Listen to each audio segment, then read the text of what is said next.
Libertarian Counterpoint. Now, your host, James Just. And thank you for joining us today. With me is Richard Fields, and a special guest is Janice Bonser. I knew I was going to mess that one up. She's running for this California Assembly District 6 with a known opponent I know well because I ran against him 2 years ago, is Kevin McCarty. Janice, so why did you decide to run? Well, libertarians are against all wars. We are in favor of peace. As far as I can tell, we're the only have that on our platform. It's very important to me that we have peace and that we don't have war. As a matter of fact, the things that libertarians love best are private property and trading, which always brings peace. And in order to trade, we need to have private property. And this really excels our health and our well-being, because the more we trade, the more private property we create. And the more private property we create, the more we can trade. And so it keeps going on and on until we are all very wealthy. And just the opposite is true when we tax people. It actually creates wars, especially sanctions create wars. And so basically, because I love peace so much, and because I love people so much, because I want us to all thrive and be well, that's why I'm a libertarian. Yeah, I one of the reasons I was a libertarian is because I'm a humanist, right? Essentially, I'm a humanist. And so for me, this is the only home I had. And so is that kind of philosophy you kind of approach with politics, is from the human level?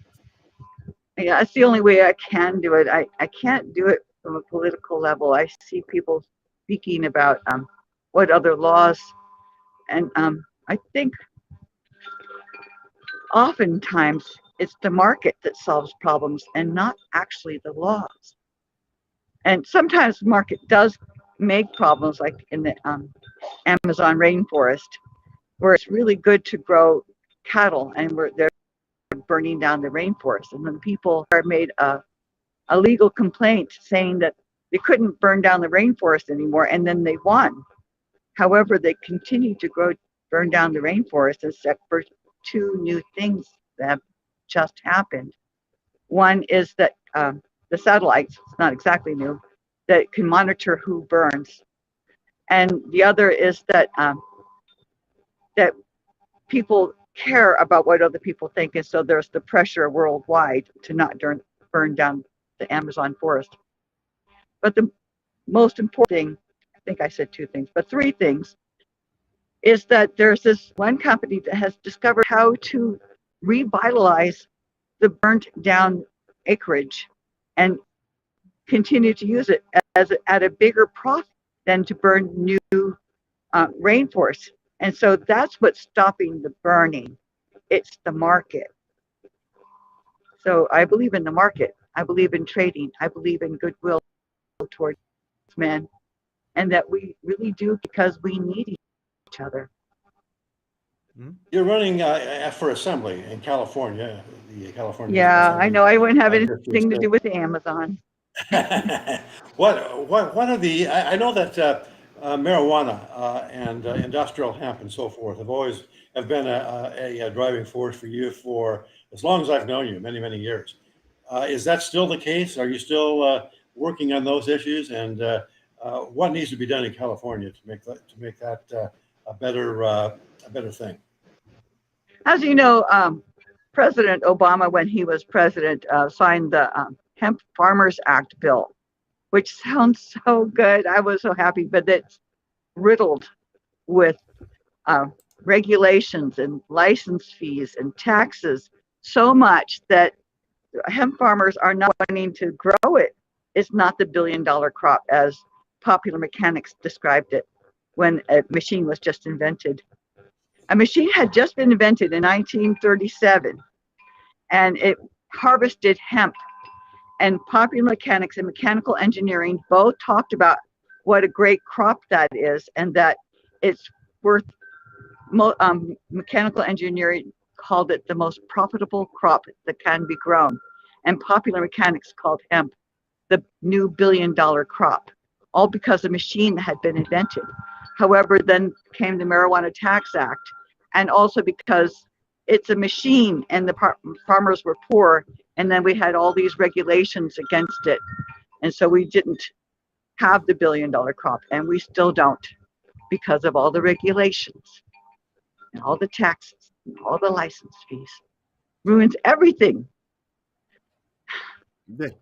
In California, especially, we have legal marijuana, but it's now easier to be a marijuana criminal than it used to be, because you used to have to actually go out your way to become a marijuana criminal. Now you can try to have a legal business and end up being a marijuana criminal, and all the regulations and the taxes, and so it's actually still cheaper to buy the marijuana from the drug dealer than it is to go into the store, which was the whole point, right? Was to make it cheap enough to go into the store. And they've even managed to destroy that. Yeah. Taxes always destroy everything, and including peace. We have to be against taxes and regulations and license fees if we want peace. But we're so used to taxes, and we're so used to war. America's in 99 wars right now. Only 6 of them volatile. Anyways, hemp is different from marijuana.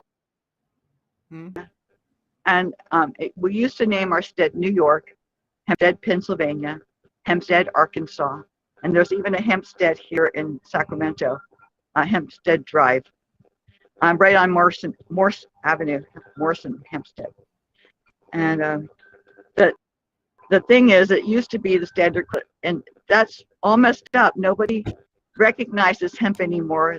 They confuse it with marijuana, and that was the same thing that happened in 1937. Yeah, and when you're talking about regulations, we're living in California. We'll switch to housing real quick. We live in Sacramento. We and I both live in Sacramento, and we know it costs the average of $90,000 for a permit, just the permit to build a house. And so when your house is you buy your new house for $400,000, $100,000 that goes to the government just for permits, which also has the secondary effect of increasing property values, which means they get to have increased property taxes every year over the course of the time. And so it's this shell game essentially that they've created amongst themselves. Now, as a state assembly person, how would you kind of go about that? Would you fight for a law to reduce the permitting fees or something like that to help actually create affordable housing without having the government get involved? That sounds like a great idea. I didn't was a problem doing that. I know that there's other problems regarding home ownership.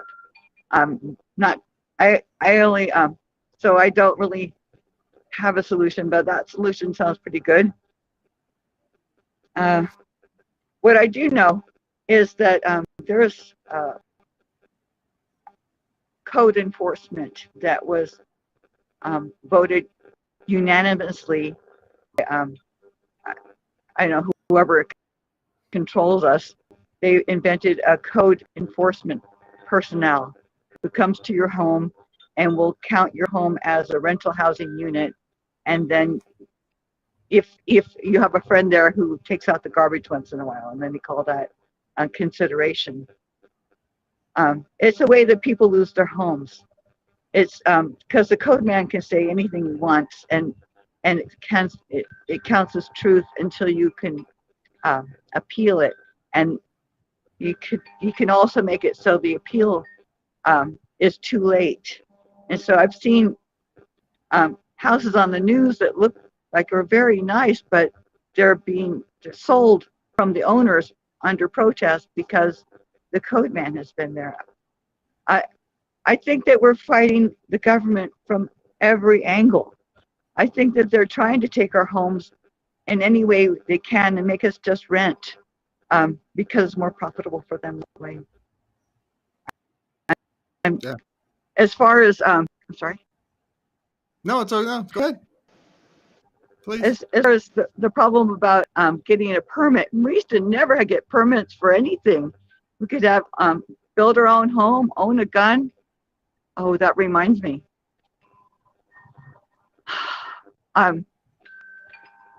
So there has been 27 shootings nationwide, and mostly with assault rifles. And I was thinking about that and about how we don't want regulations and we don't want license fees, and that as a good libertarian, I have been always voting no on all of those things. However, I think I will vote yes on some regulations regarding assault weapons, even though that's not very libertarian of me. I am. I know that's not the subject of just home invasion, but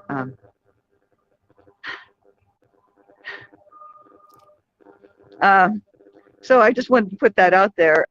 Sometimes you can be a libertarian and just be a little bit Democrat. No, well, it's not even, you're libertarians. We're allowed to not agree on 100% of everything, right? We're allowed to disagree and have disagreements and still be friendly and kind to each other, right? That's the whole point of being libertarians. You can actually disagree and still be friendly and kind and compassionate with each other. We can disagree about that one.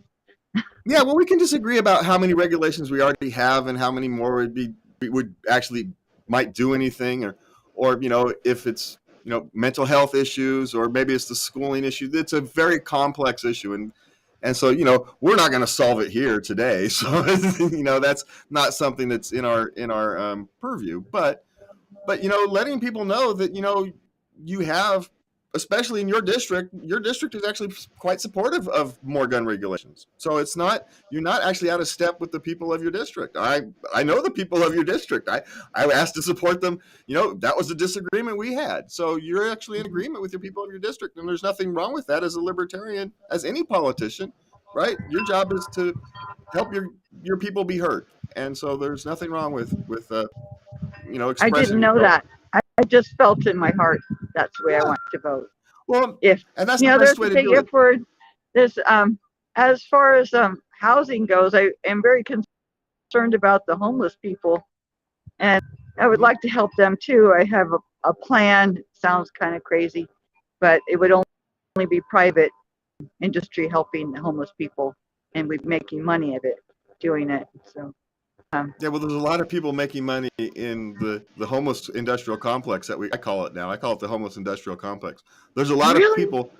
There's a lot of people making money in homelessness right now. There's a lot of businesses and nonprofits that are making a lot of money off of the government largesse of the homeless problem, and mine wouldn't be like that. I had no idea that people were making money off of homelessness. I wouldn't want to do that. I would only want to help them and give them another choice. And this is very silly. I know it would be a miracle if I should win, because but I do believe in long shots. And if I should win, I would like to get some investors to buy some land in Susanville. The county has already bought 100 acres of land here in Sacramento for $12 million. And it looks like a desert in the middle of nowhere. Susanville has got 16,000 acres with a big creek and lake, enough to irrigate the entire 16,000 acres.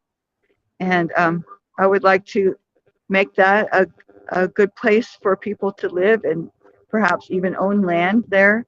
So you could go there and with nothing make enough money and make enough so that you can own land of your own. It would be very inspiring. That's what I want to do. I want to inspire the homeless. I want to create something good for them and anybody else who wants it. Well, it's so hard now. Once you get homeless and you get down to nothing, it's hard to get back up to one, right? It's hard to get back up on that first step. Once you have nothing, it's hard to get back up on that first step. And so any idea, anything anybody can do to help is something I'm fully supportive of.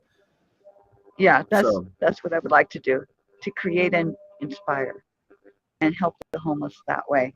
Give them a place, not actually give them a place, like, but inspire them to earn a place.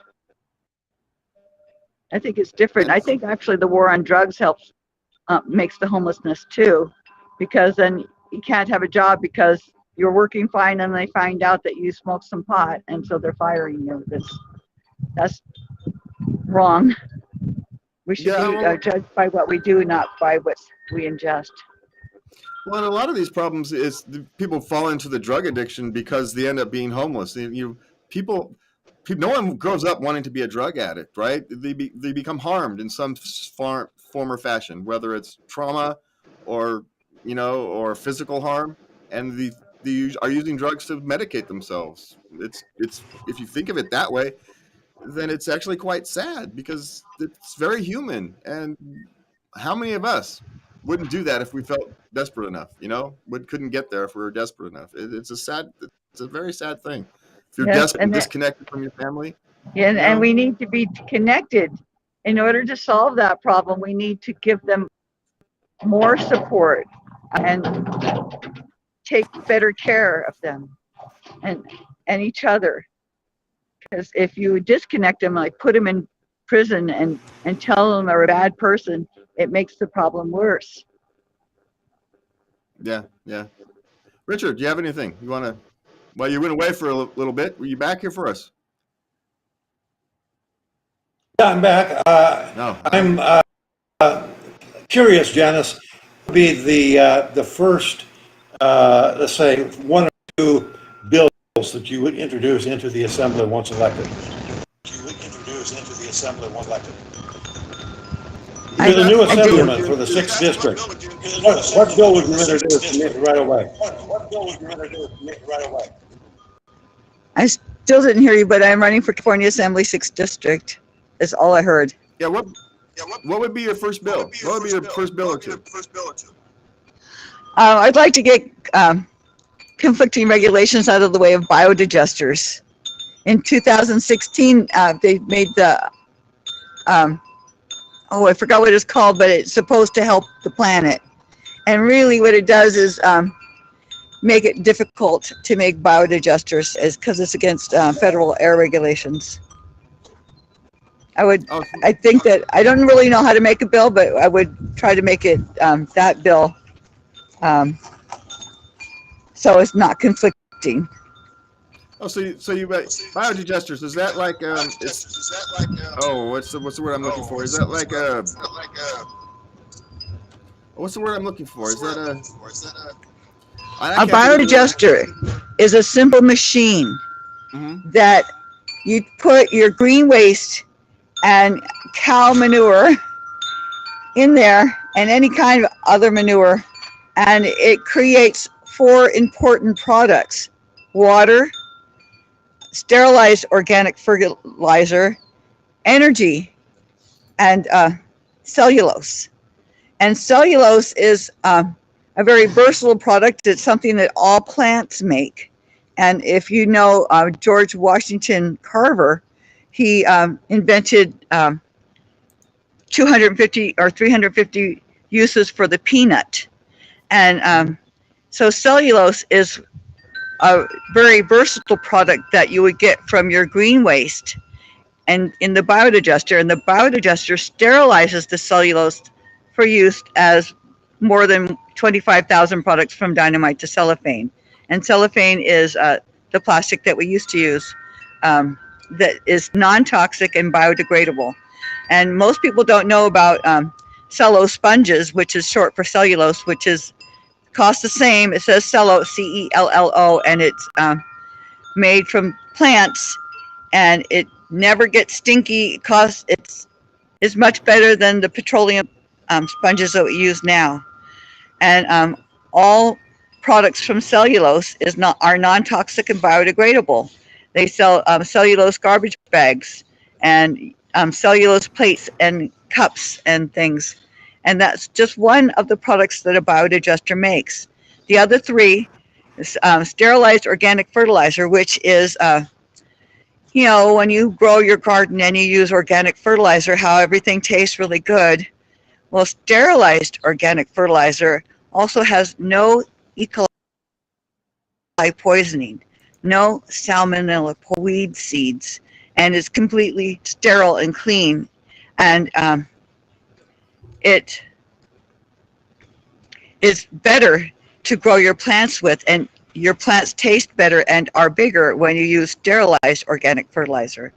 And then there's water, which, you know, we can all use, and it's clean and potable, and you can drink it, and you could use it to water your crops. And then there's energy, which is methane, which the biodigester collects from the plants and fecal matter, and this methane can be turned into electricity. So we have conflicting regulations against a simple machine.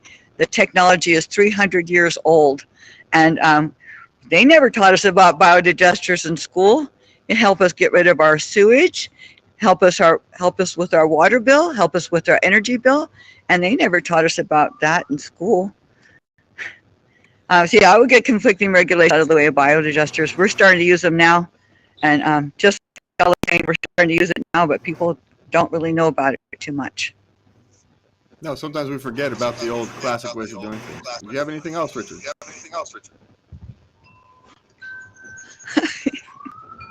I can't hear you hardly. We've had some technical difficulties on the back end of this thing. Well, yeah. I'm just curious.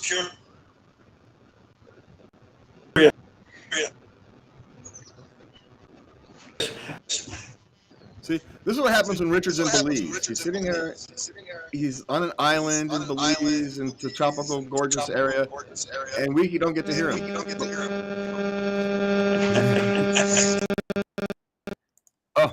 So Janice, is there anything else? We got a few minutes. Is there anything else you'd like to? Not really hear you anyways. Okay, so we're having technical difficulties. We'll cut the show a little short. Janice, thank you for showing up. Richard, thank you for being here. We all appreciate you. We appreciate you coming here. Thank you, everybody, for watching. Janice, good luck on Tuesday. On Tuesday, 2 weeks from Tuesday, right? Yeah. So good luck. Best of luck. And we hope to see you soon. I'll have for free. Yes. UGA. Thank you very much. Thank you, Richard. We'll talk to you guys later.